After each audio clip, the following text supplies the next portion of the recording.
한 청년이 있었습니다. 이름은 김두수. 1930년생으로 겨우 23세 나이에 총을 들고 나라를 지키기 위해 전장에 나섰던 청년이었죠. 그러나 그의 삶은 너무나도 짧았습니다.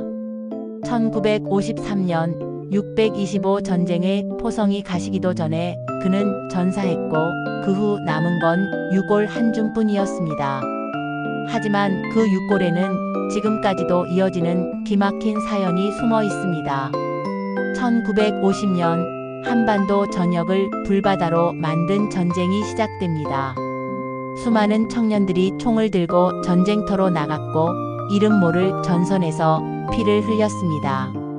김두수 씨 역시 그중 한 사람이었습니다.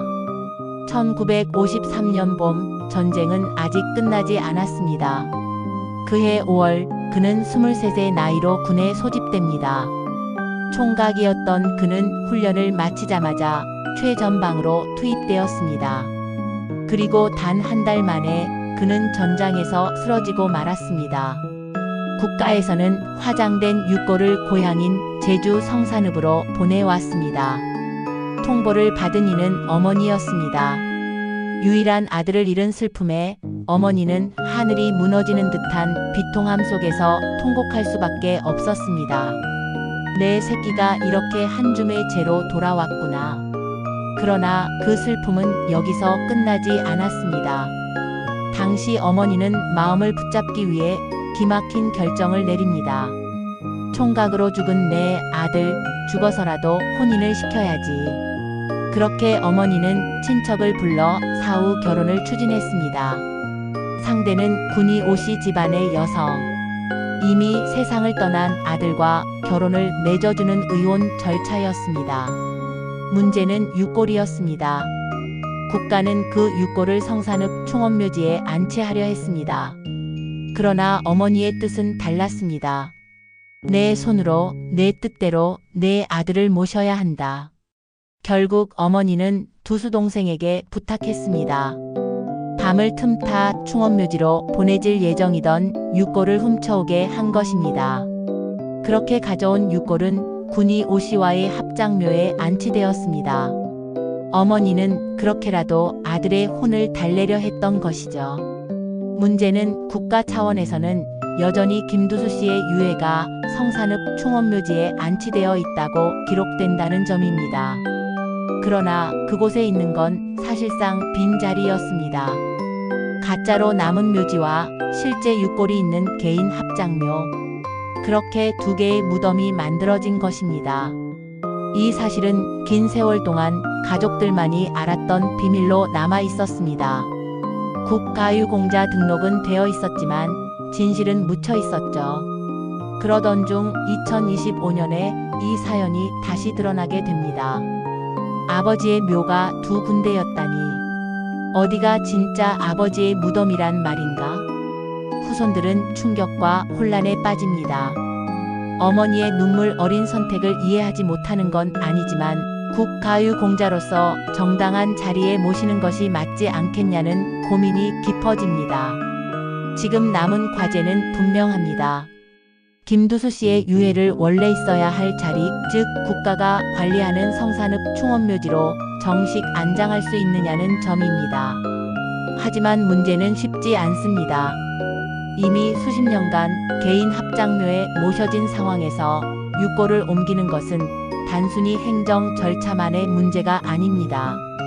가족의 뜻, 배우자의 집안, 후손들의 의견, 그리고 국가보훈처의 규정까지 복잡하게 얽혀 있습니다. 김두수, 23세 청춘을 바쳐 나라를 지킨 이름. 그러나 그의 혼은 아직도 편히 쉬지 못하고 있습니다.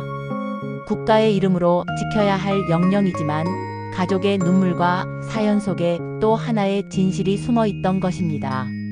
그를 진정으로 기리는 길은 무엇일까요?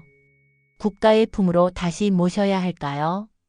아니면 어머니의 마지막 뜻을 따라 지금의 자리에서 쉬게 해야 할까요? 이 이야기는 단순히 한 전사자의 묘지 문제를 넘어 625라는 전쟁이 남긴 비극과 유족들의 아픔을 보여줍니다. 전쟁은 끝났지만 상처는 여전히 이어지고 있는 것이죠. 여러분은 어떻게 생각하시나요? 김두수 씨의 유골은 어디에 있어야 한다고 생각하시나요?